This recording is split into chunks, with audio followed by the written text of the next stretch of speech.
136 ఒక మాట ఆయన మాత్రమే ఆశ్చర్యకరములు చేయగలరు.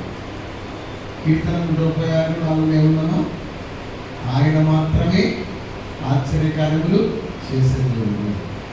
అంతేకాదు కీర్తన 72:18 అదే మాట ప్రస్తావిస్తుంది. ఆయన మాత్రమే ఆశ్చర్యకార్యాలు చేసే దేవుడు అని. ఆయనే అంటే అర్థం తెలుసా, వేరే యాక్షన్ లేదు అని. పరిశుద్ధ గ్రంథంలో మాట్లాడుతుంది, ఆయనే తన ప్రజలను వారి పాపముల నుండి రక్షించిన కనుక ఆయనకి ఏ పేరు పెడతారు? యేసు.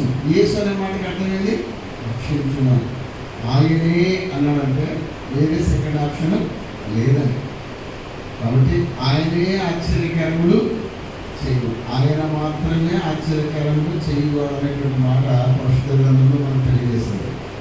కాబట్టి దేవుని యొక్క ఔన్నత్యాన్ని, దేవుని యొక్క ఆశ్చర్యకారాన్ని మనం పాటపాడి స్తుతిస్తాం, మహిమపరుస్తాం, ఆయన గణపరుస్తాం, ఆయన కొనియాడతాం.